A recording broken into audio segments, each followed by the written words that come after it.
इसलिए कटघरे में खड़ा करती हूँ क्योंकि वहाँ पे काम करने वाले मंत्री महोदय की बात पर मैं आपको बताती हूँ।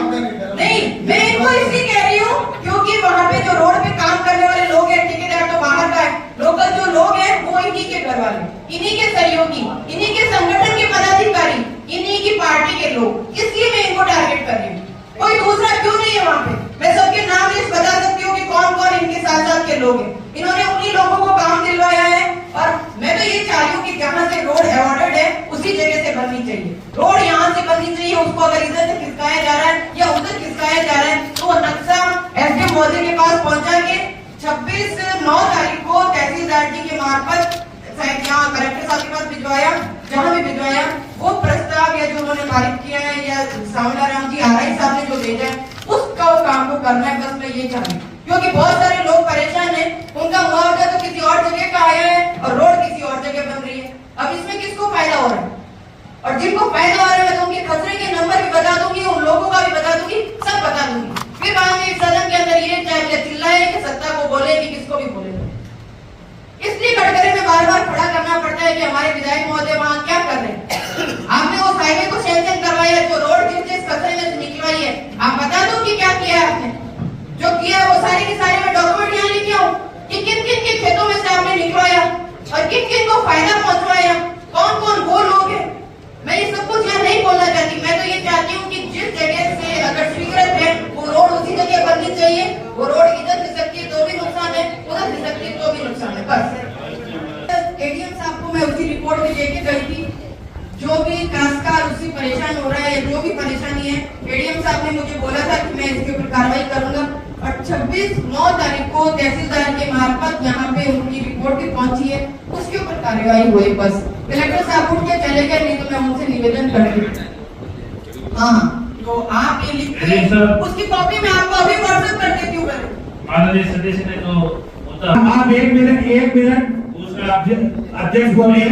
मैं जवाब दे रहा हूँ, मैं सदन के अंदर हूँ, मैं आपको कहा है, बस मेरा नाम लेके कहा है, मेरा उसी रोड से रोड आपके कहने से कैसे भी नहीं सकते। मैं सदन के अंदर बैठा हूँ, मैं नाम कैसे नहीं लूंगा, झूठा आरोप कर रहा हूँ।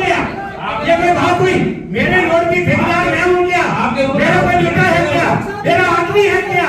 ठेका लेने का ये तो अधिकार है, कोई भी काम करेगा। राजस्थान में कोई जगह जाके काम कर सकता है। ये बिना लेवली बैठी जो नाम ले रहे हैं, मुझे इस रोड का कौन ठेकेदार है मुझे पता नहीं, मेरे लेने देना नहीं। कौन खाता है? एक भी ठेकेदार लेने वाला नहीं आता है।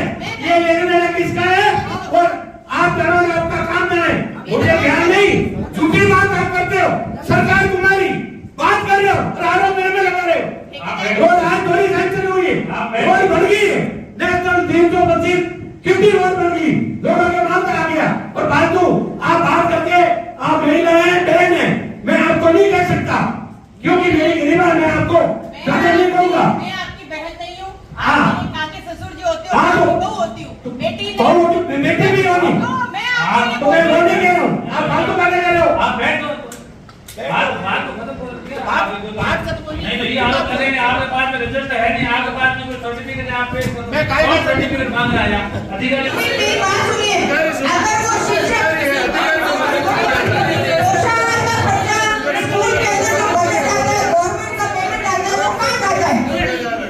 नहीं, मुझे ये बताइए कि स्कूल के अंदर जो पोषण का पेमेंट आता है, मिड डे मील का पेमेंट आता है, नहीं स्कूल में जो पोषण का पेमेंट आता है ना, मैं आपको इसलिए कह रही हूँ कि आप खुद मॉनिटरिंग करके देखिए तो स्कूल के सारे रजिस्टर तो भरे हुए, वो पेमेंट किसने उठाया?